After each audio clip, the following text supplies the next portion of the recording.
எக்ஸாமுக்காக எல்லாரும் ப்ரிப்பேர் பண்ண வந்திருக்கீங்க. இந்த இதுவை பார்க்கும்பொழுது சில பேர் டிப்ளமோ முடிச்சுட்டு டிகிரி முடிச்சிருப்பீங்க, ஓகேங்களா? ஒரு 4 பேர். சில பேர் வந்து டிப்ளமோ மட்டும் முடிச்சுட்டு வந்திருக்கீங்க. எல்லாரும் காமனான பிளாட்ஃபார்மில் தான் இருக்கீங்க. இவங்க 2 பேர் சபார்டினேட் மட்டும்தான் எழுதுவாங்க. நீங்கள் சபார்டினேட்டையும் தாண்டி ஏஐ எழுதலாம், ஜேஇ எழுதலாம், ஓகேங்களா?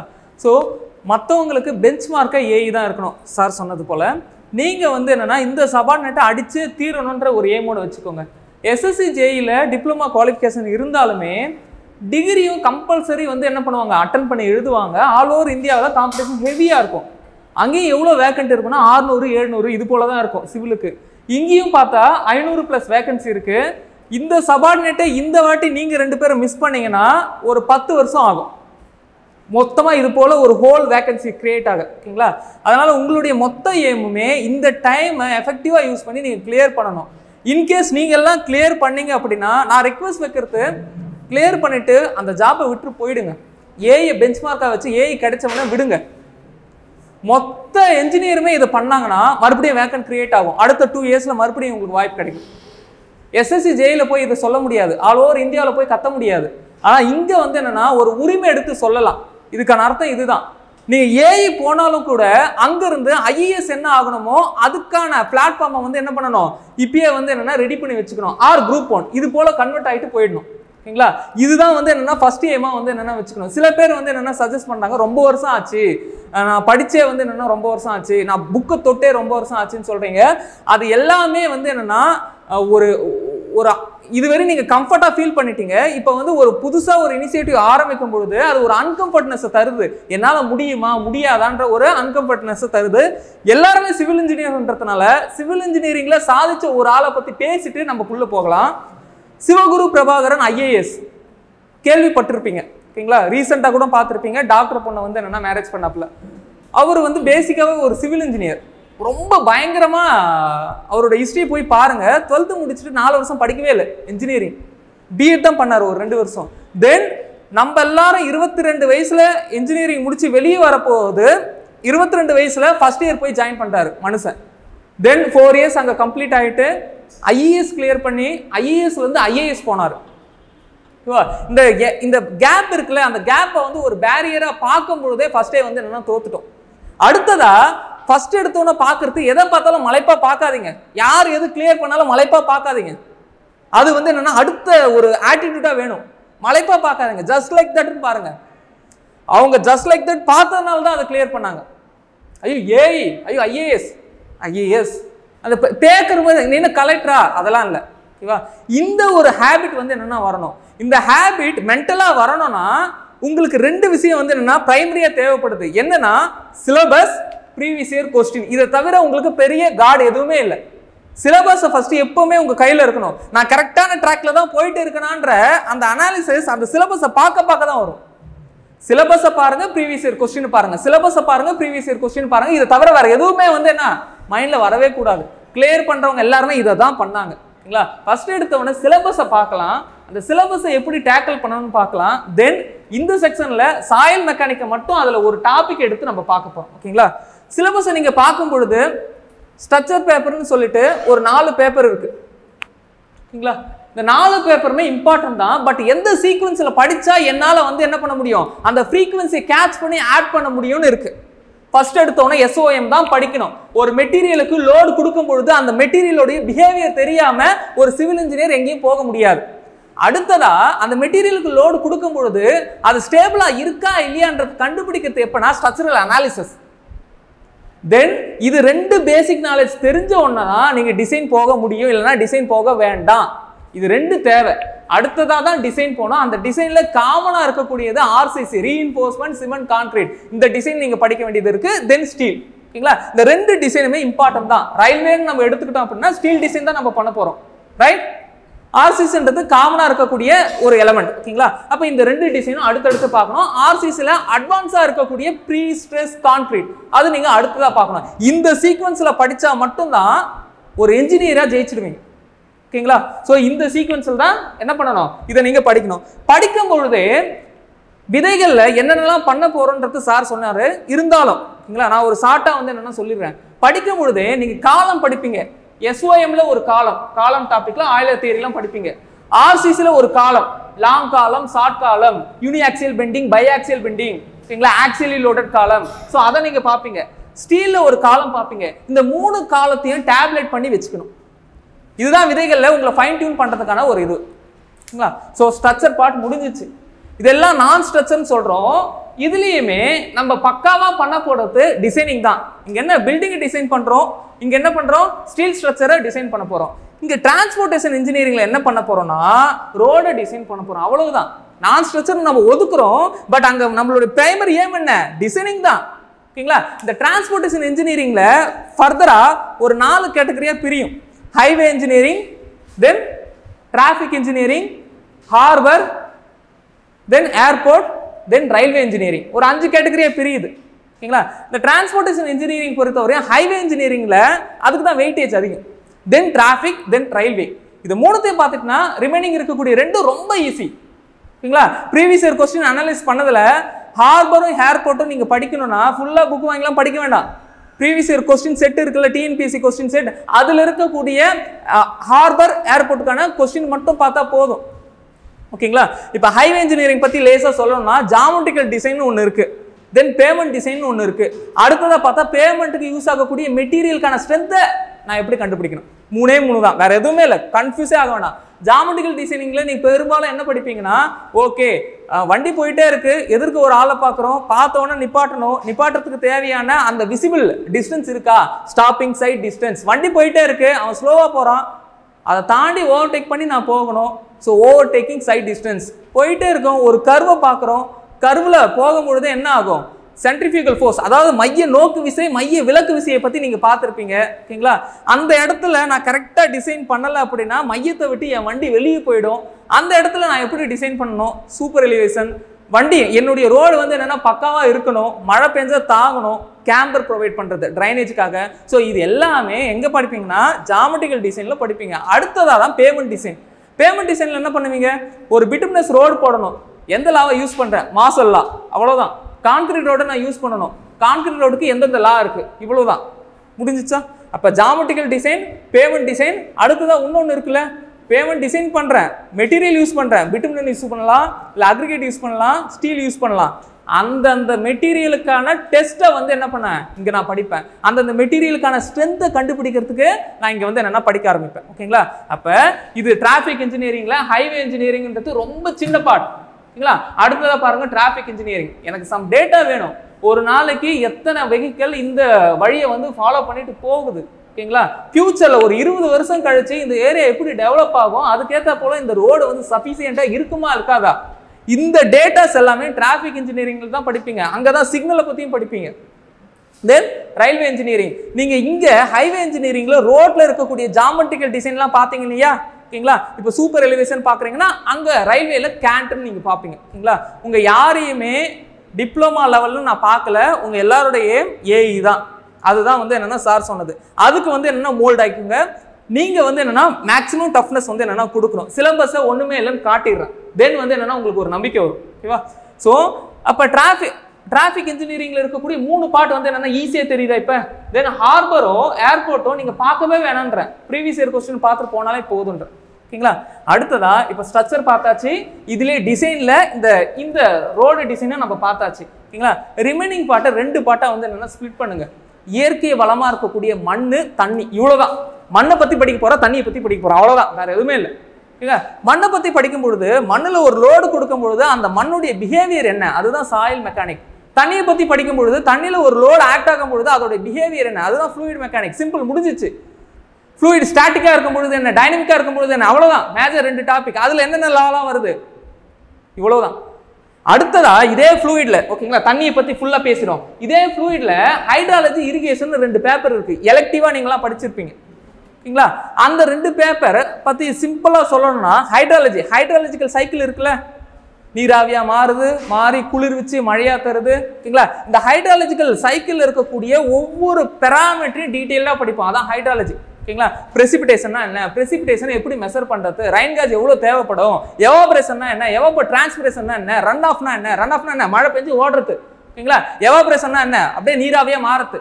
ஓகேங்களா? இந்த இருக்கக்கூடிய ஒவ்வொரு டேர்மையும் நீங்க டீட்டெயிலா படிப்பீங்க இங்க ஹைட்ராலஜில. அவ்வளவுதான், தூக்கி ஓரம் வச்சாச்சு. தென் இரிகேஷன், தண்ணி கிடைக்குது, தண்ணியில் லோட் ஆனால் லோடு கொடுக்கும் பொழுது அதோட பிஹேவியரை ஃப்ளூயிட் மெக்கானிக்ல பார்த்துட்டேன். அந்த தண்ணி எப்படி கிடைக்குதுன்ற ஹைட்ராலஜிக்கல் சைக்கிளில் நான் என்ன பண்ணேன், ஹைட்ராலஜியில் பார்த்துட்டேன். இப்போ இந்த தண்ணி பெரும்பாலும் எதுக்கு தேவைப்படுதுன்னா இரிகேஷனுக்கு தேவைப்படுது.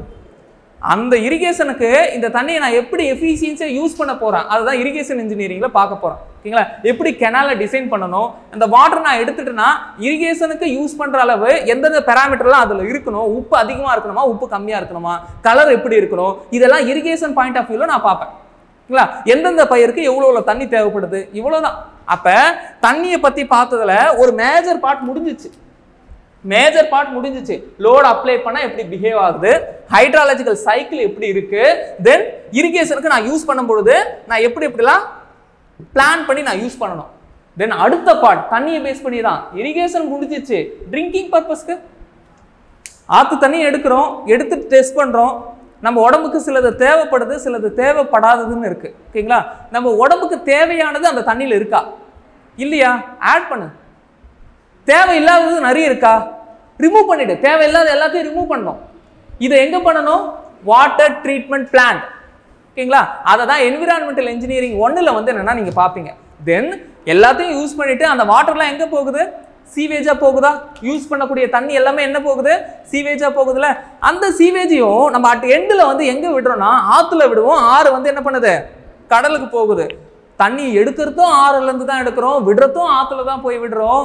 ஓகேங்களா? ஆத்துக்கு இருக்கக்கூடிய ஒரு கெப்பாசிட்டி என்னன்னா, அதுக்கிட்ட எவ்வளோ விட்டாலும், எவ்வளோ டஸ்டா வந்து என்னன்னா விட்டாலும் அது தன்னைத்தானே கிளீன் பண்ணிட்டு போயிட்டே இருக்கும். அதுதான் செல்ஃப் கிளீனிங் கெப்பாசிட்டின்னு சொல்லுவோம். ஓகேங்களா? இயற்கையின் பேரறிவுன்னு சொல்லிட்டு ஒருமைப்படுத்துறது இங்கே தான்.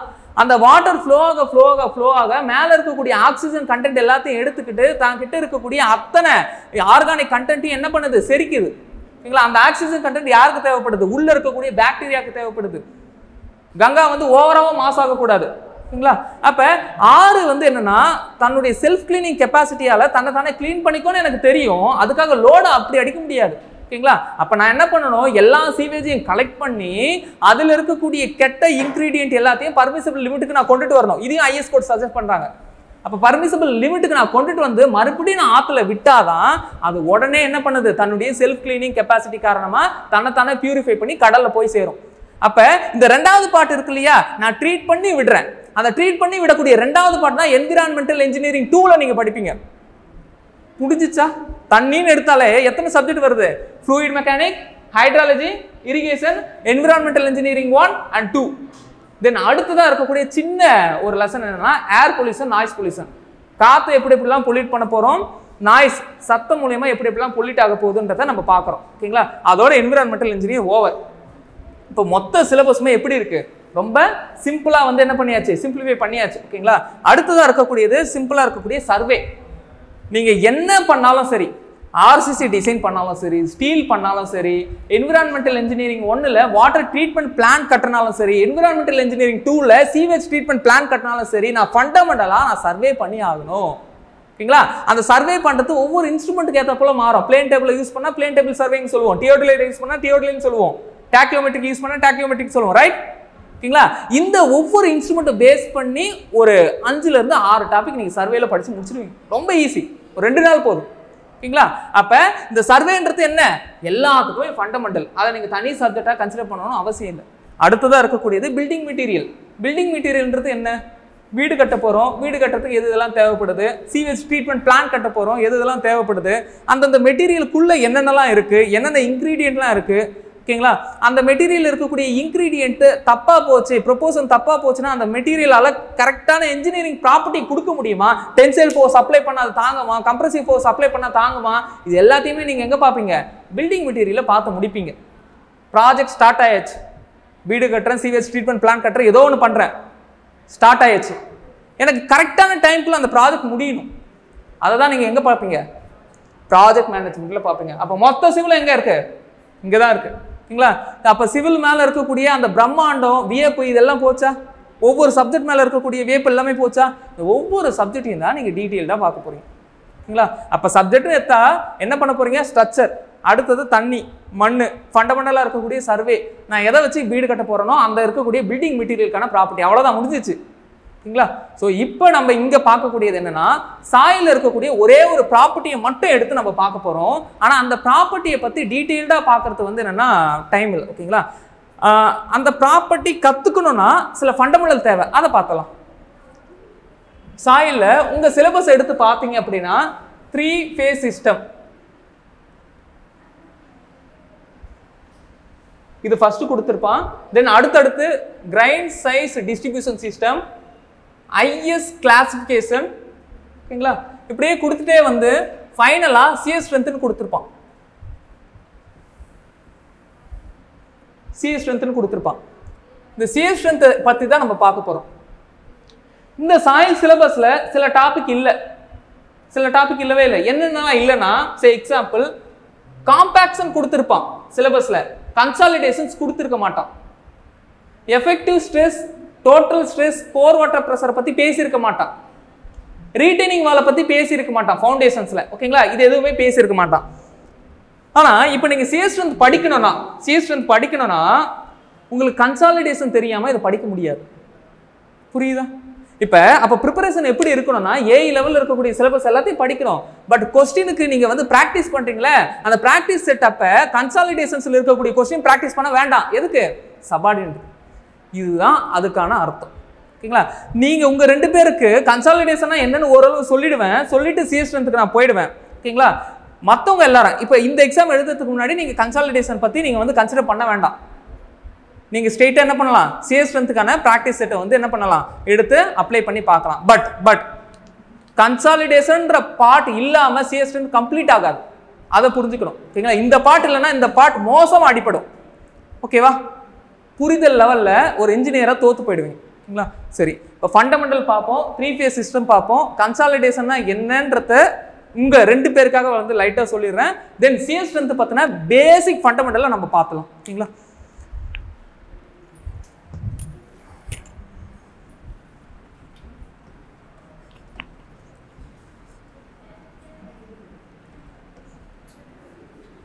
த்ரீ ஃபேஸ் சிஸ்டத்தில் அந்த 3 இருக்குல்ல, அதை அழிச்சிடும்.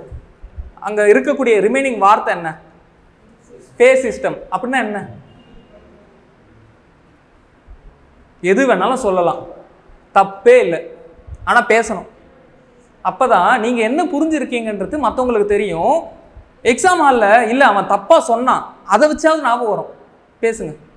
3 phase சிஸ்டம், ஃபேஸ் சிஸ்டம் என்ன? ஃபேஸ் சிஸ்டம்னா என்ன? Come on sir. விதிகள். தென் விதிகள் சொல்லியிருக்காரு. நீங்க சொல்லுங்க, கரெக்டா இருக்கலாம், தப்பா இருக்கலாம். பாட்டா பிரிக்கிறது, இந்த வார்த்தையை நான் எடுத்துக்கிறேன். விதிகள் சொன்னதையும் நான் எடுத்துக்கிறேன். அடுத்தது கமான், எது வேணாலும் சொல்லுங்க. சரி, ஓகே. இந்த பாட்டா பிரிக்கிறதுல அந்த இதுவே எடுத்துக்கிறேன், விதிகள்னு எடுத்துக்கிறேன். விதிகளை வச்சு நான் என்ன சொல்ல வரேன்னா, சாயிலில் லோட் அப்ளை பண்ணும்பொழுது சாயில் எப்படி பிஹேவ் பண்ணுது, அந்த ஃபண்டமெண்டல் தெரியணும். அந்த விதிகள் தெரியணும்னா இந்த ஃபேஸ் சிஸ்டம் எனக்கு தெரியணும். இன்னொன்று சொன்னார்ல, பாட்டா பிரிக்கிறது. எஸ், பாட்டா தான் நம்ம பிரிக்க போகிறோம். மண்ணை வந்து என்னென்னா, நீங்கள் போய் பார்க்குறீங்க, நீங்கள் பார்ப்பீங்க மண்ணுக்குள்ளே வந்து சின்ன சின்ன வாய்ஸ்லாம் இருக்கும். ஓகேங்களா? வாய்ஸ் இருக்கிறதுனால தான் நீங்கள் ஒரு அடி அடித்தா என்ன ஆகுது, மண் வந்து கீழே செட்டில் ஆகுது. அது முழுக்க சாலிடாக இருந்தால் அடித்தா கீழே போகுமா? போகாது. இன்கேஸ் இப்போ வந்து ஒரு மலை இருக்குன்னு வச்சுப்போமே, மலையை நீங்கள் அடிக்கிறீங்கன்னா மலை உள்ளே போகுமா? போகாது. இதுவே மண் அடிக்கிறீங்கன்னா உள்ளே போகும். அப்போ மண்ணை நீங்கள் பார்க்குறீங்கன்னா மண்ணுக்குள்ளே சில கேப்ஸ் எல்லாம் இருக்குது. ஓகேங்களா? மழை பெய்யும் பொழுது அந்த கேப்பில் வாட்டர் ஃபில்லாக இருக்கலாம். மழை இல்லாதப்போ அந்த வாட்டர், அந்த கேப்ஸில் வாட்டர் இல்லாமல் வெறும் காற்று மட்டும் இருக்கலாம். ஓகேங்களா? காலையில் பனி பெய்யும் பொழுது லைட்டாக தண்ணி வந்து உள்ளே போயிட்டு அந்த கேப்பில் ஃபில் ஆகிருக்கா, ரிமைனிங் வந்து என்ன, ஏர் மட்டும் இருக்கலாம். அப்போ நான் 3 பேராமீட்டர் நான் எடுக்கிறேன், பாட்டா 3 பாட்டாக நான் பிரிக்கிறேன். அந்த மண்ணை என்ன, சாலிட், மண் துகள், சாலிட் கட்டியாக இருக்கக்கூடிய அந்த துகள்.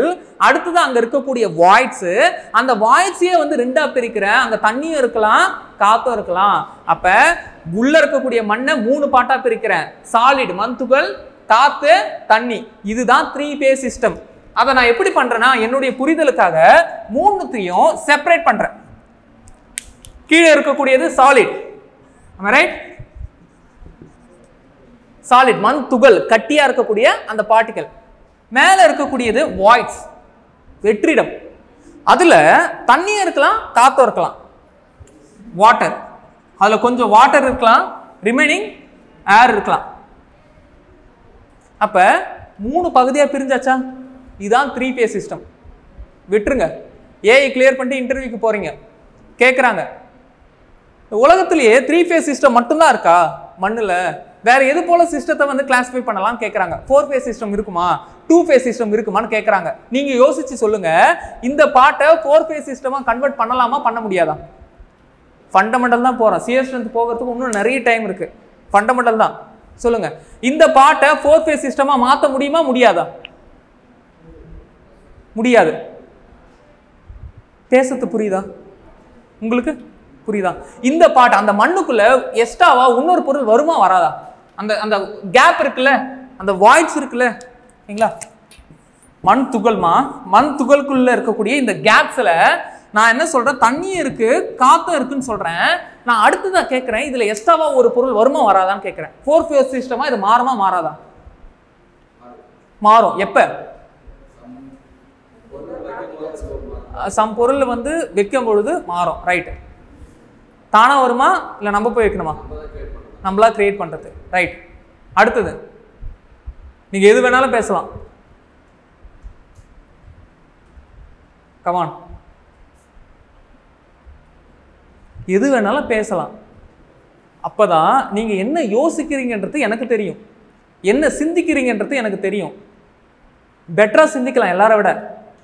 உங்க சிந்தனையை எல்லாருக்கும் தெரியப்படுத்துங்க, தப்பே இல்லை. ஒவ்வொரு நாளும் சிந்திச்சுட்டே போகிறோம்.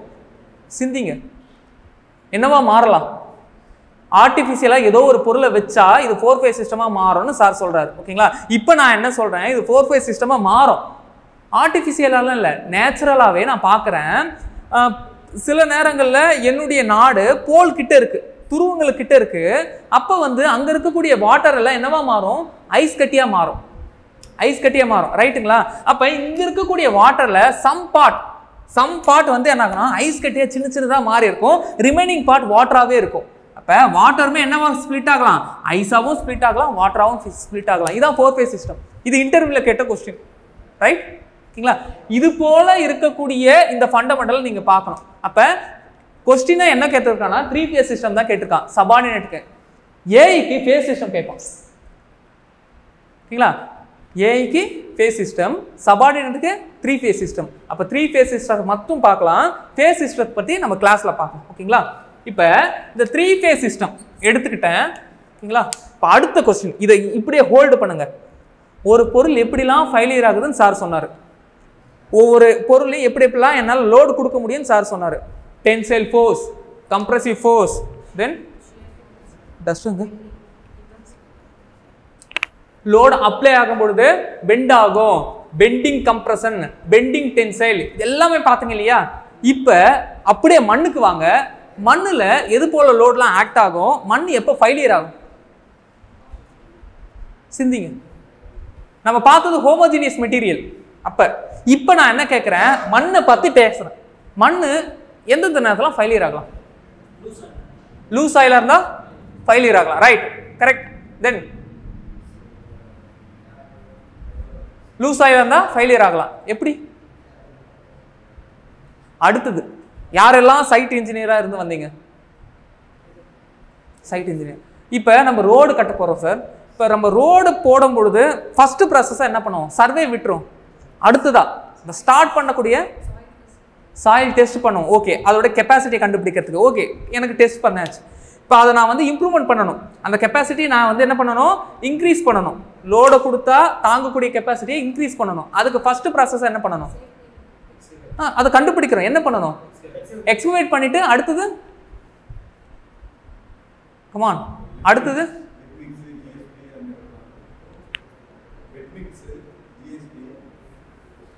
அதெல்லாம் போடுறதுக்கு முன்னாடி அந்த சாயில லெவல் பண்ணிட்டு என்ன பண்ணுவோம்? நல்லா காம்பேக்ட் பண்ணுவோம். இப்போ இந்த வார்த்தையை இந்த சைடு வைங்க. காம்பேக்ட்னா என்னன்னா நல்லா லோடு கொடுத்து அந்த மண்ணை சுருக்கிறது. மண்ணு லோடு கொடுத்து நல்லா கம்ப்ரஸ் பண்ணுறது. ஓகேங்களா? காம்பேக்ட் பண்ணுறோம்ல, டைனமிக்காக லோட் ஆகும் பொழுது இது என்ன ஆகுது, தன்னைத்தானே சுருக்கிக்குது. இது ஒரு சைடில் வைங்க. அப்போ நான் இன்கேஸ் காம்பேக்ட் பண்ணாமல் நான் இங்கே வீடு கட்டுறேன்னா என்ன ஆகும்? ஸ்லைட் ஆகிறத விட உள்ளே போயிடும், செட்டில் ஆகும், வீடு அப்படியே கீழே இறங்கும். அப்போ இது ஒரு வகையான ஃபெயிலியர். நான் கேட்டல சாயலில் லோடு கொடுக்கும்போது என்னென்ன ஃபெயிலியர்லாம் வரும்னு கேட்டேன். அதில் ஒரு ஃபெயிலியர் என்ன, செட்டில்மெண்ட். இந்த செட்டில்மெண்ட்டை அவாய்ட் பண்ணணுன்றதுக்காக நம்ம ஃபர்ஸ்ட் ப்ராசஸை என்ன பண்ணுவோம்னா நல்லா காம்பேக்ட் பண்ணுவோம். நீ என்ன செட்டில்மெண்ட் ஆகிறது, நானே உன்னை செட்டில் பண்ணுறேன் அப்படின்னு சொல்லி செட்டில் பண்ணிட்டு தென் என்ன பண்ணணும், வீடு கட்டுறோம். எந்த ஒரு ப்ராஜெக்டுமே நல்லா காம்பேக்ட் பண்ணிட்டு தானே பண்ணுறோம். ஓகேங்களா? அப்போ ஃபர்ஸ்ட் வகையான ஃபெயிலியரை நம்ம அவாய்ட் பண்ணுறோம். புரியுதுங்களா? இப்போ அடுத்தது, சரி இதையும் மீறி என்ன ஃபெயிலியர் வரப்போகுது, நல்லா காம்பேக்ட் பண்ணி உள்ள வச்சாச்சு, இதையும் மீறி என்ன ஃபெயிலியர் வரும்? சாயில்னு எடுத்துக்கிட்டாலே சாயில் எந்த விதத்தில் ஃபெயிலியர் ஆகும் கேட்டாச்சு, செட்டில்மெண்ட்ல ஃபெயிலியர் ஆகும் விட்டாச்சு. அடுத்ததா எர்த்குவேக் வந்தா என்ன ஆகும்?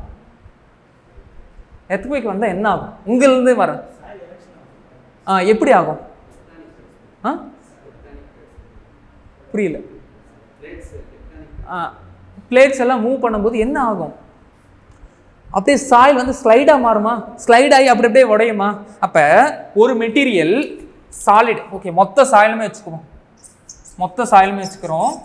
நல்லா பாருங்க, இதுக்கு முன்னாடி சொன்னதை நான் கம்ப்ரஸ் பண்ணிடுறேன். நல்லா லோடு அப்ளை பண்ணும்பொழுது இங்க இருக்கக்கூடிய ஏர் எல்லாமே போயிடுது. அதனால வந்து என்ன ஆகுது, மொத்த சாயிலும் இது போல மாறுது. ஸோ ஒருவித ஃபெயிலியரை நான் அவாய்ட் பண்ணிட்டேன். அடுத்ததா ரெண்டாவதா நான் கேட்கறது, எர்த்குவேக் வந்தா ஸ்லைட் ஆகும்னு சொல்றோம். ஓகேங்களா? ஸ்லைட் ஆகுன்றது என்னன்னா இது போல ஸ்லைட் ஆகி உடையுமா? இப்ப ஸ்ட்ரென்த்துக்கு வருவோம், ஸ்ட்ரென்த்ன்ற பாராமீட்டருக்கு வருவோம். ஸ்ட்ரென்த்னா என்ன?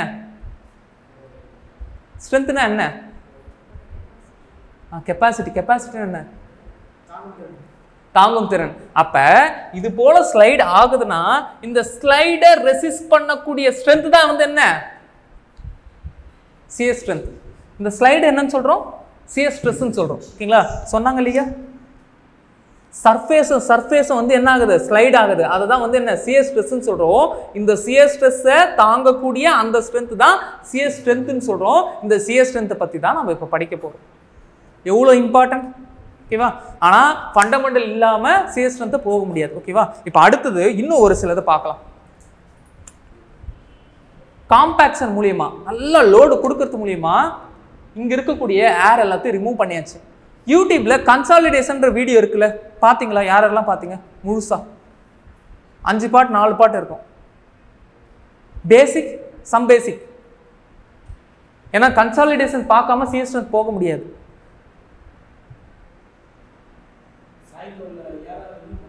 ஏரை ரிமூவ் பண்றோம், டைனமிக் லோட் அப்ளை பண்ணி ரிமூவ் பண்றோம். அது காம்பேக்ஷன். விடுங்க, கன்சாலிடேஷன்ன்றது சரி. கன்சாலிடேஷன் பற்றின ஒரு ஷார்ட் இதுவும் நான் சொல்லிடுறேன், நல்லா புரிஞ்சுக்கோங்க. நான் நல்லா லோடு அப்ளை பண்ணி சம் ஏரை ரிமூவ் பண்ணி இந்த சாயிலை இந்த அளவு கம்ப்ரஸ் பண்ணி வச்சுருக்கேன். இப்போ இதுக்குள்ளே வாய்ஸ் இருக்குது, கம்பல்சரி வாய்ஸ் இருக்குது. அந்த வாய்ஸ் ஃபுல்லாக என்ன இருக்குது, வாட்டர் மட்டும்தான் இருக்குது. இப்போ இதுக்கு மேலே நான் ஒரு லோடு அப்ளை பண்ணும் பொழுது அந்த லோடை யார் தாங்குவா? இங்கே இருக்கக்கூடிய சாயில் மட்டும்தான் தாங்குவாங்களா? வாட்டர் தாங்க மாட்டாங்களா நான் கேட்குறேன். வாட்டரும் புரியல. வாட்டர் தாங்க முடியாது. வேற வாட்டர் தாங்க முடியாது. ஒரு இன்ஃபரன்ஸ் எனக்கு கிடைக்குது. ரைட். அடுத்தது என் கேள்வி சிம்பிள். லோடு அப்ளை பண்ணும்போது அந்த லோடை ரெசிஸ்ட் பண்ணது அங்கே இருக்கக்கூடிய சாயில் மட்டுமா, சாயிலுக்குள்ளே இருக்கக்கூடிய வாட்டருமா? வாட்டர் தாங்க முடியாதுன்னு ஒரு ஆன்சர் வந்தது. ஏதாவது சொல்லலாம். அப்போ தான் நான் என்னால் சியர் ஸ்ட்ரென்த்துக்குள்ளே வேகமாக போக முடியும். சியர் ஸ்ட்ரென்த்துன்ற டாப்பிக்கே ஒரு 4 மணி நேரம் 5 மணி நேரம் எடுக்கலாம். பட் அதை அவ்வளோ நேரம் இல்லை, இன்ட்ரோ மட்டும்தான் நான் அதுக்கும் கொடுக்க போகிறேன். ஓகேவா? இப்போ நீங்கள் சொல்லுங்கள், வாட்டர் தாங்குமா தாங்காதா? வெறும் வாட்டர் தாங்காது, நமக்கு தெரியுது. ஏன்னா ஆற்றுல போய் நின்னா நான் முழுகிறேன், வெறும் வாட்டர் என்ன தாங்கலை. இப்போ மண் இருக்கு, மண்ணுக்குள்ள இருக்கிற காத்தை டைனமிக் லோட் அப்ளை பண்ணி எடுத்துடுறேன். இப்போ இந்த மண்ணுக்குள்ள இருக்கக்கூடிய இந்த சின்ன கேப்ல வாட்டர் மட்டும் இருக்கு. நான் ஒரு லோடு அப்ளை பண்ணும் பொழுது அந்த லோடை ரெசிஸ்ட் பண்ணக்கூடியது மண்ணோட சேர்ந்து வாட்டர் ரெசிஸ்ட் பண்ணுமா பண்ணாதா? இதுதான் என்னோட கொஸ்டின். பண்ணும். கம்பைண்டா பண்ணும். இப்போ நான் அடுத்தது கேட்குறேன், இங்க ஒரு சர்க்கம்ஃபரன்ஸை நான் உருவாக்குறேன், சரிங்களா? அடைச்சி வச்சிடறேன், இந்த மண்ணை அடைச்சி வச்சிடறேன். எங்கேயுமே வந்து சின்ன ஒரு கேப் கூட இல்லை, சின்ன ஹோல் கூட இல்லை. டெக்னிக்கலாக ட்ரைனேஜ் பாத்துன்னு சொல்லுவோம், ஓகேங்களா? எதுவுமே இல்லை. இப்போ லோடு அப்ளை பண்ணும் பொழுது இங்கே இருக்கக்கூடிய வாட்டர் எல்லாம் தாங்கும், வாட்டரும் சேர்த்து லோடை தாங்கும். இன்கேஸ் இங்கே ட்ரைனேஜ் பாத் இருக்குன்னு வச்சுப்போமே, நான் ட்ரைனேஜ் பாத்துன்னு எதை சொல்கிறேன்னா, இப்போ புரிஞ்சிக்க முடியாது. IS classification system of soil இருக்கு இல்லையா, அதை பார்த்தா இதை புரிஞ்சிக்க முடியும். பட் இருந்தாலும் சிம்பிளாக சொல்கிறேன். கிளே இருக்கு, சாண்ட் இருக்கு, ஜல்லிக்கல் இருக்கு, எல்லாமே மண்ணுக்குள்ள இருக்குன்னு அசியூம் பண்ணிக்கோங்க. ஜல்லிக்கல்லை விடுங்க, ஓகேங்களா? சாண்டு, கிராவல், கிளே, சில்ட் எல்லாமே இருக்கு, ஓகேங்களா? இப்போ இங்க இருக்கக்கூடிய சாயில் முழுக்க முழுக்க கிளேன்னு வச்சுப்போம். முழுக்க முழுக்க என்ன இருக்கு? கிளே இருக்கு. கிளேக்குள்ள வாட்டர் கண்டென்ட்லாம் இருக்கு. இதுக்கு கீழே இருக்கக்கூடிய சாயில் வந்து என்னன்னா கிராவல்னு வச்சுப்போம். கிராவல் வழியா நான் தண்ணி ஊத்துறேன். கிராவல் வழியா பாஸ் ஆகி தண்ணி வேகமா வருமா? கிளே வழியா நான் தண்ணி ஊத்துறேன், கிளே வழியா பாஸ் ஆகி வேகமா வருமா? கிராவல். அப்ப கிராவல் தான் இங்க என்ன? ட்ரைனேஜ் பாத். இப்போ அடுத்த கொஸ்டின் நான் வரேன். கீழே கிராவல் இருக்கு, மேலே கிளே இருக்கு. கிளேவை ஃபர்ஸ்ட் நான் நல்லா காம்பேக்ட் பண்ணிட்டேன். தென் கன்சாலிடேஷன் ப்ராசஸ்ன்றது நேச்சுரல் ஃபினாமினா. இப்போ நான் என்ன கேட்குறேன்னா, ஒரு லோடை அப்ளை பண்ணும் பொழுது அந்த லோடை யார் தாங்குவா? கீழே கிராவல் இருக்கு, இதை நல்லா மைண்ட் வச்சுக்கோங்க. யார் தாங்குவா? கிராவல் தாங்குமா? சரி, நான் இந்த லேயர் மட்டும் வச்சுக்கிறேன். இந்த லேயர் வரையும் அத்தனை லோடையும் யார் தாங்குவா? கிராவலை விடுங்க. இந்த லேயர் வரையும் அத்தனை லோடையும் யார் தாங்க போறா? கிளே. வாட்டர் தாங்குமா? இப்போ சொல்லுங்க, தாங்குமா? இப்போ நல்லா புரிஞ்சுக்கோங்க. நான் லோடு அப்ளை பண்ண இந்த வாட்டர் அந்த ப்ரெஷரை வந்து தாங்காது. ஏதாவது ஒரு வழி இருக்கான்னு பார்த்து ஓடிடும், ஓகேங்களா? அப்போ லோடு அப்ளை பண்ணும்பொழுது இங்கே ஒரு ப்ரெஷர் உருவாகுது. அந்த ப்ரெஷர் தான் எக்ஸஸ் ப்ரெஷர் சொல்லுவோம், ஓகேங்களா? லோடு அப்ளை பண்ணுறதுக்கு முன்னாடியே இங்கே வாட்டர் இருக்கு. இந்த வாட்டர் எல்லா டைரக்ஷன்லையுமே வந்து என்ன பண்ணுது? நேச்சுரலாகவே ப்ரெஷரை கொடுத்துட்டே தான் இருக்கு. வாட்டர் எல்லா டைரக்ஷன்லையும் நேச்சுரலாகவே ப்ரெஷரை கொடுத்துட்டே தான் இருக்கு. அந்த ப்ரெஷருக்கு பேர் போர் வாட்டர் ப்ரெஷர். டெக்னிக்கல் டேர்ம் போர் வாட்டர் ப்ரெஷர். இப்போ லோடு அப்ளை பண்ணும் பொழுது அந்த வாட்டர் அதிகமாக ப்ரெஷரை ஃபீல் பண்ணுது. நேச்சுரலாக இருக்கும் பொழுது எந்த லோடும் அப்ளை பண்ணலை. இந்த மண்ணுக்கு மட்டும் அது ரியாக்ஷனை கொடுக்குது. இப்போ நான் லோடு அப்ளை பண்ணும் பொழுது இங்கே இருக்கக்கூடிய வாட்டர் எக்ஸஸாக ஒரு ப்ரெஷரை ஃபீல் பண்ணுது இல்லையா? அந்த டேர்முக்கு பேர் வந்து என்னன்னா எக்ஸஸ் போர் வாட்டர் ப்ரெஷர். இப்போ அடுத்ததுக்கு வாங்க. லோடு அப்ளை பண்ண இவனுக்கு அதிகப்படியா ப்ரெஷர் வருது, அதுதான் எக்ஸஸ் போர் வாட்டர் ப்ரெஷர். அந்த ப்ரெஷரை அந்த தண்ணியால் தாங்க முடியல. ஏதாவது ஒரு வழி இருக்கான்னு பார்த்து அந்த ட்ரைனேஜ் பாத்தை கண்டுபிடிச்சு வெளியே போகுது. ஆனால் இதெல்லாம் நடக்கிறதுக்கு ரொம்ப டைம் ஆகும், ஓகேங்களா? ஸோ இதெல்லாம் நேச்சுரலாகவே நடக்கும். இதுக்கு பேர் தான் கன்சாலிடேஷன். புரிஞ்சுக்கிட்டீங்களா? அப்போ இனிஷியலாக வாட்டரும் சாலிடும் சேர்ந்து தான் லோடை தாங்குது. பட் கொஞ்சம் கொஞ்சமாக வாட்டர் வெளியே போகிறதுக்கு ட்ரை பண்ணுது. வெளியே போயிட்ட உடனே இங்கே இருக்கக்கூடிய லோடை யார் தாங்குறான்னா சாலிட் தான் தாங்குறாங்க.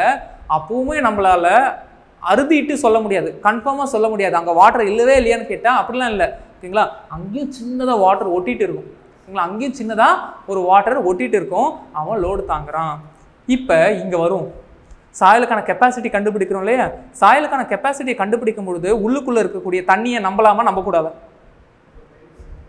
உள்ள இருக்க தண்ணியை நம்பலாமா நம்பக்கூடாது. எப்போ நம்பலாம்? எப்போ கன்சாலிடேஷன் ஃபுல்லாக முடியுதோ அப்போ உள்ளுக்குள்ள தண்ணி இருக்குல்ல, லைட்டாக இருக்குல்ல, அவனை மட்டும் தான் நான் நம்ப முடியும். இப்போ இதெல்லாம் பேசிக், ஓகேங்களா? கன்சாலிடேஷன்றது பெரிய யூனிட், ஓகேங்களா? ஒரு 3 மணி நேரம் 4 மணி நேரம் கிட்ட போகும், ஓகேங்களா? நான் லைட்டாக பேசிக் மட்டும் சொல்லிட்டேன். இப்போ ஸ்ட்ரென்த்துக்கு வருவோமா?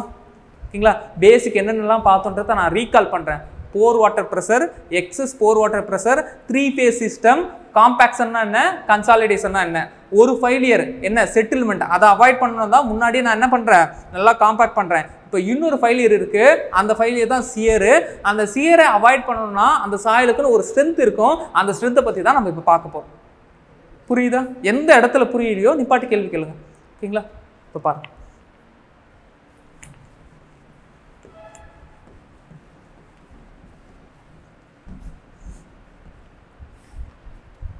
புரிதலுக்காக எல்லாருக்கும் இந்த டஸ்ட்டை தெரியுதா?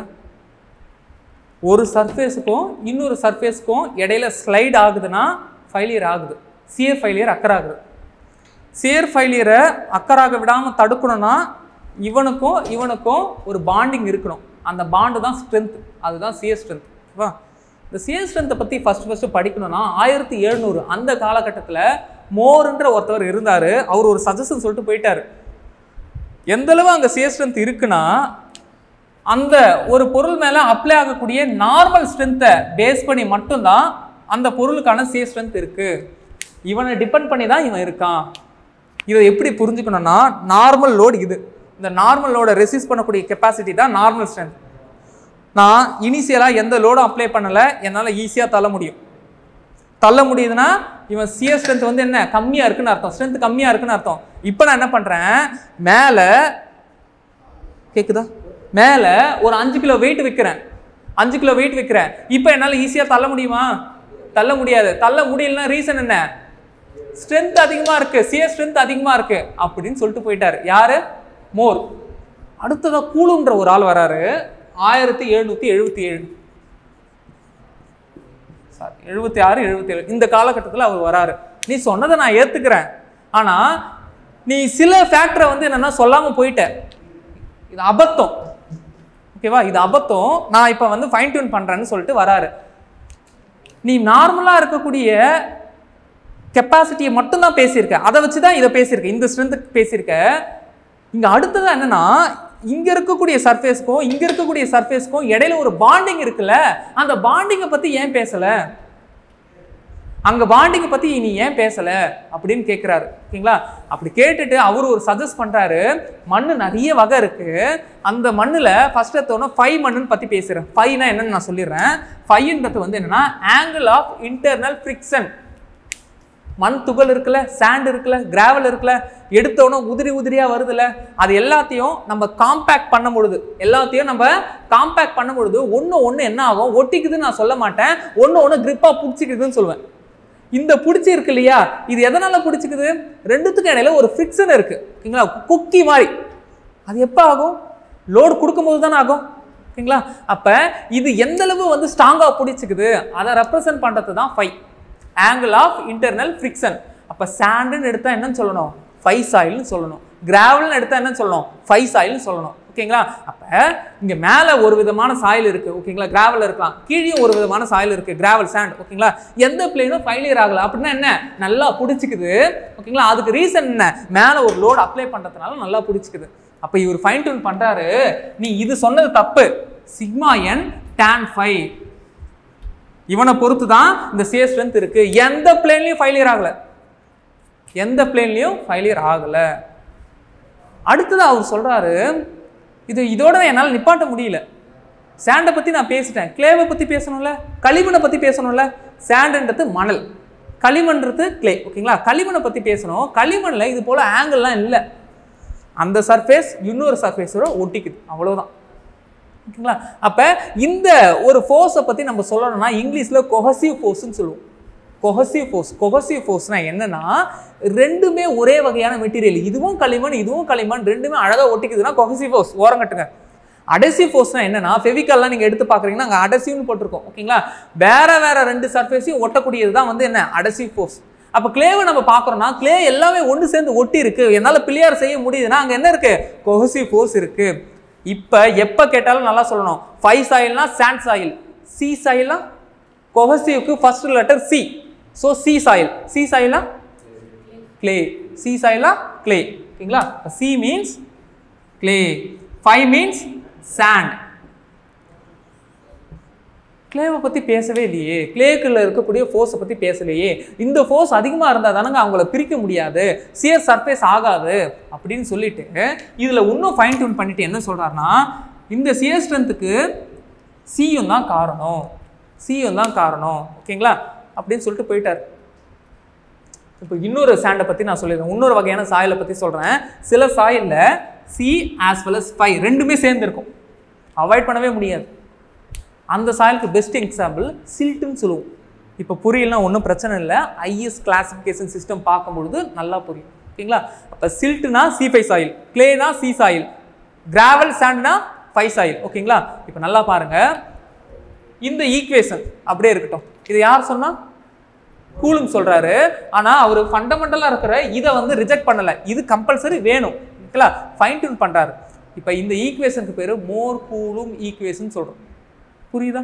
புரியுதா? இப்போ அடுத்ததா இன்னும் ஒரே ஒரு ஈக்குவேஷன் சொல்றேன். அடுத்ததா வர யாருன்னா தெர்சாகின்ற ஒரு சயின்டிஸ்ட். அவர் இல்லாம சாயில் இல்லை. ஃபாதர் ஆஃப் சாயில் மெக்கானிக் யாரு? தெர்சாகி. அதுக்கு பல ரீசன் இருக்கு. நீங்க சாயில எந்த ப்ராப்பர்ட்டி எடுத்து பார்த்தாலும் ஃபைன் டியூன் பண்ணி முடிச்சது யாரு? தெர்சாகி. சிந்திச்சாரு. எல்லாத்தையும் பேசிட்டே, நீ எல்லாத்தையும் பேசிட்டு போயிட்ட கூலும்ன்றால, சிலது நீ பேசாமலே விட்டியேப்பா. சிக்மா என்னன்றது நான் என்ன சொன்னேன்? நார்மலா லோடு அப்ளை ஆகுதுன்னா அதை தாங்கக்கூடியது தான் நான் சொல்றேன். ஸ்ட்ரெஸ்னா என்னன்னா லோடு பை ஏரியான்னு படிக்காதீங்க. அந்த லோடை தாங்கக்கூடிய கெப்பாசிட்டி தான் ஸ்ட்ரெஸ். ஓகேங்களா? அதை இன் டேர்ம்ஸ் ஆஃப் ஸ்ட்ரென்த்லயே நம்ம சொல்லலாம். ஓகேங்களா? ஓரங்கட்டுவீங்க. இப்போ கன்சாலிடேஷனுக்குள்ள வாங்க.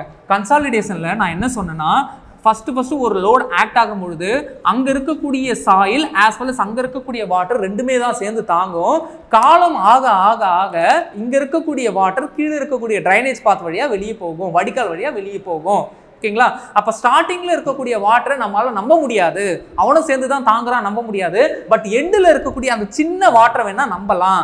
இந்த தியரி ஞாபகம் வருதா? ஓகேங்களா? அப்ப ஸ்டார்டிங்ல இவனோட தாங்கக்கூடிய கெப்பாசிட்டியை நான் சிக்மான்னு சொல்றேன், எண்டில் இவனோட தாங்கக்கூடிய கெப்பாசிட்டியை சிக்மா பார்னு சொல்றேன். ஸ்டார்டிங்ல வாட்டரோட சேர்ந்து இங்க இருக்கக்கூடிய சாலிட் தாங்கக்கூடிய கெப்பாசிட்டி சிக்மா, அட் எண்டில் வாட்டர் எல்லாம் ட்ரைனேஜ் ஆயிட்ட உடனே இங்க இருக்கக்கூடிய சாலிட் தாங்கக்கூடிய கெப்பாசிட்டி சிக்மா பார். இதுக்கு பேர் எஃபெக்டிவ் ஸ்ட்ரெஸ், இதுக்கு பேரு டோட்டல் ஸ்ட்ரெஸ். இப்போ அதை இங்க எடுத்துட்டு வரேன். தெர்சாகி சிம்பிளா சொல்லிட்டாரு, உன் ஈக்குவேஷன்ல சிக்மா என் தானே இருக்கு, சிக்மா வேற, சாரி சிக்மா என் வேற, சிக்மா என் பார் வேறவே. இவனை நம்பியா? இவனை நம்பியா நீ இறங்குன? இவனை தானே நீ நம்பணும். ஃபைன் டியூன் பண்றாரு. எப்படி? சிக்மா என் பார் tan phi, அதுக்கு மேல ஒரு டேஷ் கொடுக்குறாரு. இங்க சி இருக்குன்னா அதுக்கு மேல ஒரு டேஷ் கொடுக்குறாரு. எப்படி தெரியுமா ஃபைன் டியூன் பண்றாரு? நல்லா கன்சாலிடேஷன் முடிஞ்ச உடனே அங்க இருக்கக்கூடிய சாயில், அது என்னவா வேணாலும் இருக்கட்டும், கிராவலா இருக்கலாம், சாண்டா இருக்கலாம், இல்லை கிளேவா இருக்கலாம், என்னவா வேணாலும் இருக்கட்டும், அங்க இருக்கக்கூடிய ஒவ்வொரு பார்ட்டிகளுக்கு இடையில இருக்கக்கூடிய கொக்கி போல இருக்கக்கூடிய ஃபிக்ஷனா இருக்கட்டும், ஒரு ரெண்டும் ஒட்டிக்கிட்டு இருக்கக்கூடிய கொஹசிவா இருக்கட்டும், இது எல்லாமே அட் எண்டில் கிடைக்கக்கூடிய வேல்யூ தான் இம்பார்ட்டன்ட். அதுதான் உண்மை. உனக்கு ஃபர்ஸ்ட் கிடைச்சதுல அந்த சி அந்த ஃபை இது எல்லாமே பொய், இது மட்டும்தான் உண்மைன்னு சொல்லி ஈக்குவேஷனை பஞ்சாயத்தை முடிச்சு வைக்கிறாரு. ஃபைனலா இதுவரையும் தான் நம்ம வந்து என்ன பண்றோம்? இந்த ஈக்குவேஷன் தான் யூஸ் பண்றோம். அப்ப ஒரு சாயில் பிச்சிட்டு போகாம, சர்ஃபேஸும் இது வேற ஒரு சாயில், இது வேற ஒரு சாயில், பிச்சிட்டு போகாம இருக்கிறதுக்கு காரணம் மேலே அப்ளை ஆகக்கூடிய லோடு பிளஸ் இந்த சாயிலுக்கு இடையில இருக்கக்கூடிய C as well as 5 value சொல்லிடுறாரு. அதுக்கப்புறம் சில கேஸை சொல்றாரு. அந்த கேஸ் தான் சபார்டினேட்டுக்கு இம்பார்ட்டன்ட். இவ்வளோ நேரம் சொன்ன கதை எல்லாமே இன்ஜினியரிங் பாயிண்ட் ஆஃப் வியூ, டீப்புன்னு நான் சொல்ல மாட்டேன், மேலாப்லன்னு நான் சொல்ல மாட்டேன். நீங்கள் எழுதுனீங்கன்னா இன்டர்வியூக்கு யூஸ் ஆகும். ஓகேங்களா? உங்களுக்கு புரியாமல் இருந்ததா? புரிஞ்சதுல? Okay fine. ஒன்னேகால் சொல்லுங்க, டைம் ஒன்னேகால் சொல்லுங்க. ஓகேங்களா? சரி, இப்போ ஃபைன் டியூன் பண்றாரு. என்ன சொல்றாருன்னா, கேஸ் ஒன் கிரவுண்ட் லெவலுக்கு கீழே இருக்கக்கூடிய சாயில் முழுக்க கிளே. இப்போ இந்த சாயிலுக்கான சியர் ஸ்ட்ரென்த்தை கண்டுபிடிங்க. இப்போ முழுக்க கிளேனா ஃப்ரிக்ஷன் இருக்குமா? ஆங்கிள் அந்த ஒட்டிக்கு, அதாவது கொக்கி போல மாட்டக்கூடிய அந்த தன்மை இருக்குமா? இருக்காது. ஒட்டிக்கிற தன்மை தான் இருக்கு. அப்ப 5 வேல்யூ என்ன? 0. இங்க வாங்க, tan 5க்கு பதிலாக நான் 0 போடுறேன். tan 0 0 இன்ட்டு சிக்மா என் பார் 0. அப்ப இந்த முழு டேர்மையும் நான் அடிச்சுட்டு இதை மட்டும் நான் எடுக்கிறேன். என்ன? shear strength which is equal to C or C bar, ஏதோ ஒன்று. சரிங்களா? இப்போ ஜஸ்டிஃபிகேஷன் கொடுக்குறாரு. மோர், நீ ஃபர்ஸ்ட் சொன்ன இல்லையா, இது தப்பு, உடம்பத்து போச்சு பார். நீ சாயலை பற்றி புரிஞ்சிக்காம நீ சொல்லிட்ட. ரெண்டும் ஸ்லைட் ஆகாமல் இருக்கிறதுக்கு காரணம் மேலே அப்ளை பண்ணக்கூடிய லோடை ரெசிஸ்ட் பண்ணக்கூடிய கெப்பாசிட்டியை வச்சு தான் சொல்ல முடியும் நீ சொன்ன. ஆனா கிளேவை பொறுத்தவரையும் மேல அப்ளை பண்ணக்கூடிய லோட தேவையில்லையா, அவனுக்குள்ள எந்த அளவு ஃபோர்ஸ் இருக்கோ, ஒட்டிக்கக்கூடிய தன்மை இருக்கோ, அதை பொறுத்து மட்டும்தான் அவனுடைய சியர் ஸ்ட்ரென்த் இருக்கும். மேல அப்ளை ஆகக்கூடிய நார்மலை பொறுத்து இருக்காதுன்னு சொல்றாரு. ஃபர்ஸ்ட் பாயிண்ட் புரியுதா? இதை பொறுத்து கொஸ்டின் கேட்பாங்க. அப்ப shear strength of the clay purely depends on cohesive or friction or normal force or both of the above. இது போல கொஸ்டின் என்ன பண்ணுவாங்க, ட்விஸ்ட் பண்ணி கேட்பாங்க. ஒரு கேஸ் முடிஞ்சுதா? இப்போ அடுத்த கொஸ்டின் டிஆர்பில கேட்ட கொஸ்டின் எப்படி கேட்டிருக்காங்கன்னா, கோஹசிவ் 0, தட் மீன்ஸ் உள்ள இருக்கக்கூடிய சாயில் முழுக்க சாண்ட் சாயில் ஆர் கிராவல், நல்லா ஒட்டிக்கிட்டு இருக்க, ஒட்டிக்கிட்டு சொல்ல முடியாது, கொக்கி போல மாட்டி இருக்கக்கூடிய ஃப்ரிக்ஷனல் சாயில். ஃப்ரிக்ஷன் எல்லாம் உராய்வுப்பா. கிளே என்னைக்காவது உராஞ்சு பார்த்துருக்கீங்களா? இல்லை. பட் சாண்ட் வந்து உராயம் இல்லை. அப்போ ஃபைனா வந்து என்னன்னா உராய்வை ரெப்ரசென்ட் பண்றது, சீனா என்னன்னா ஒட்டிக்கிறத ரெப்ரசென்ட் பண்ணுது, கோஹசிவை ரெப்ரசென்ட் பண்ணுது. இப்போ அடுத்த கேஸ்க்கு வருவோம். ரெண்டாவது கேஸ்ல நம்ம என்ன சொல்றோம், C0, தட் மீன்ஸ் கிளே 0, அங்க முழுக்க சாண்ட் மட்டும்தான் இருக்கு, சாண்ட் மட்டும்தான் இருக்கு அப்படின்னு ஒரு கேஸ். அப்ப சாண்ட் மட்டும்தான் இருக்குன்னா கிளேவுக்கு பதிலாக நம்ம என்ன பண்ணலாம், சிக்கு பதிலாக 0ன்னு கொடுக்கலாம். அப்ப இந்த ஈக்குவேஷன்ஸ் எப்படி மாறும்னா tau which is equal to sigma n tan phi. இதை இன்னும் ஃபைன் டியூன் பண்ணலாம். இதுதான் கொஸ்டின். ஓகேங்களா? இதை புரிதலுக்கு பாருங்க. கிளே வந்தா சி மட்டும் இருக்கு, சாண்டு வந்தா ஃபை மட்டும் இல்லாம ஏன் சிக்மா என்ன சேர்ந்து இருக்கு நான் சொல்லிட்டேன். இதுக்கு ஆன்சர் சொன்னேன். என்ன, சாண்டு லூஸா இருக்கும்போது ஒன்றும் பண்ண முடியாது. மேலே வெர்டிகலா லோடு கொடுக்க தான் அது நல்லா வந்து என்ன ஆகும், இன்டர்லாக் ஆகும். சிக்மா என்னன்றது மேலே கொடுக்கக்கூடிய லோடு. ஓகேங்களா? அது சார்ந்த விஷயம். ஃபைன்றது இன்டர்லாக் ஆகக்கூடிய கெப்பாசிட்டி. ஓகேங்களா? சொல்லிட்டார். ரெண்டு கேஸ் சொல்லிட்டார். மூணாவதா வந்து என்னன்னா C5 சாயில் சொல்லி சில்ட் சாயில் சொன்னோம் இல்லையா, சில்ட் சாயிலுக்கு தான் இந்த ஈக்குவேஷன் அப்படியே பொருந்தும். ஓகேங்களா? tau which is equal to C plus sigma tan phi. இந்த ஈக்குவேஷன் அப்படியே பொருந்தும். ஓகேங்களா? ஸோ இதை பேஸ் பண்ணி இதுதான் கொஸ்டின் ஏரியா. இவ்வளோ நேரம் நடத்தந்து இந்த கொஸ்டின் இனிமேல் எப்போ பார்த்தாலும் மறக்கவே கூடாது. நீங்கள் எந்த டைமில் நீங்கள் போய் பார்த்தாலும் மறக்கவே கூடாதுன்றதுக்காக தான் இவ்வளோ இது. ஓகேங்களா? இன்னொன்று சபார்டினேட்டுக்கான சிலபஸில் இருக்கக்கூடிய டிஃபிகல்ட்டிஸை நான் சொல்லிட்டேன். கன்சாலிடேஷன் அவாய்ட் பண்ணிட்டு தான் இதை கொடுத்துருக்காங்க. ஆனால் அதை அவாய்ட் பண்ணிட்டு இதை புரிய முடியாது. ஓகேங்களா? ஆனால் நீங்கள் படிக்கும்போது MCQ சால்வ் பண்ணும்போது அதை அவாய்ட் பண்ணிட்டு தான் நீங்கள் படிச்சாகணும். பட் ஏஐக்கு போகும்போது அதை அவாய்ட் பண்ணிடக்கூடாது. ஓகேங்களா? பேசுகிற வார்த்தை வேகமாக போனாலும் புரியுதா? ஓகேங்களா? இப்போ ஃபைனலாக ஒரே ஒரு சின்ன இது பார்த்துட்டு முடிச்சிடலாம். ஓகேங்களா? 12 ஒரு கால் மணி நேரம். ஓகேவா?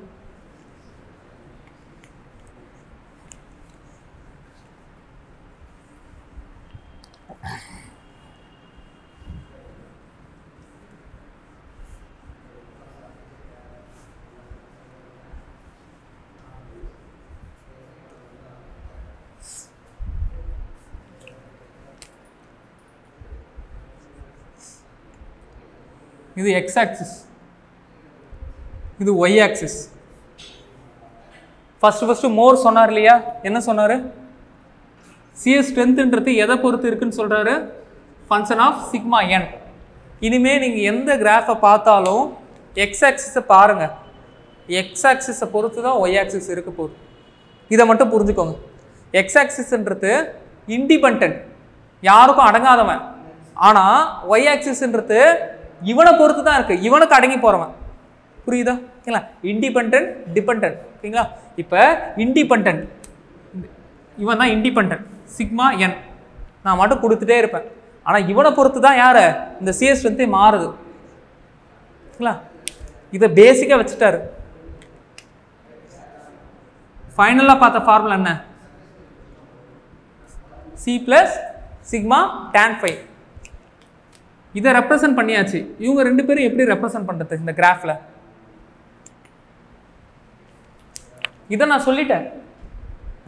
சியும் ஃபையும் எப்படி நான் ரெப்ரசன்ட் பண்ணுவேன் இந்த கிராஃப்ல? எங்கேயா பார்த்த மாதிரி ஐடியா இருக்கா?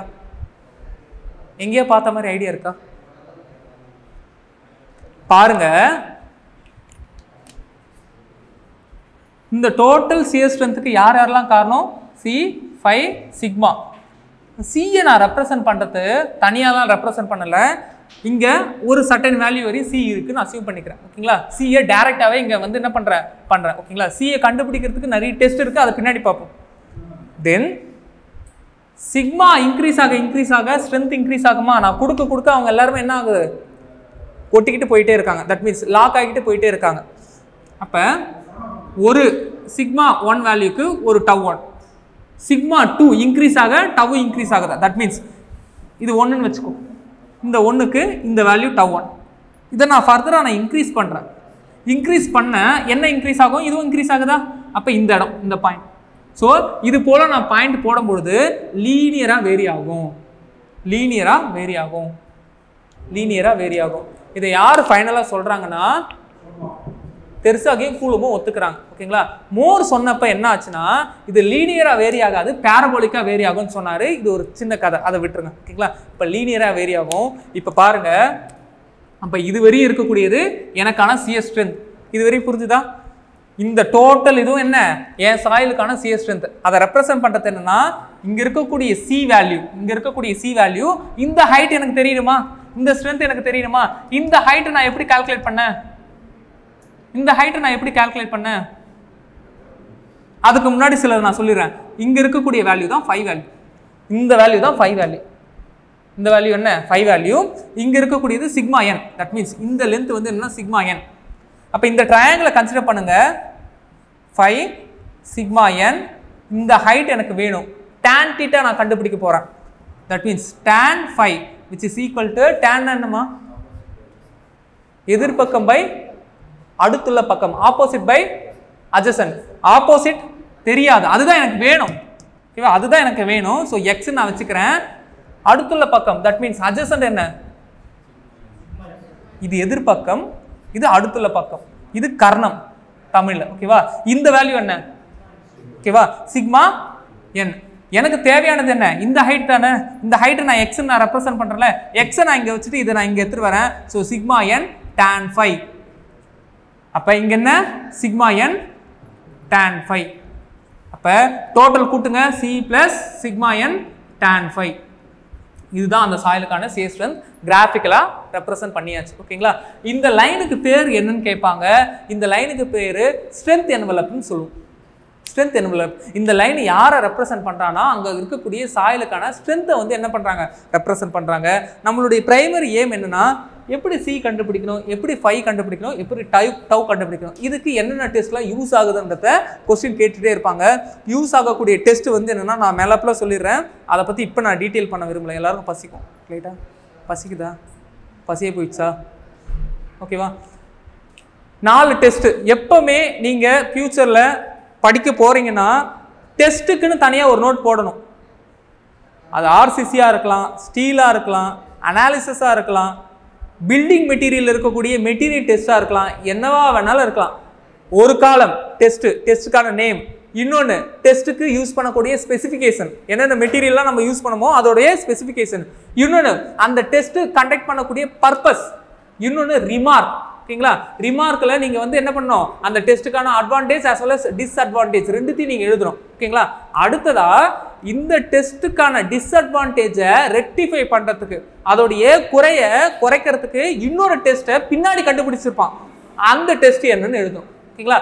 இது எல்லா சப்ஜெக்ட்டுக்கும் நீங்கள் கம்பல்சரி பார்த்தே ஆகணும்.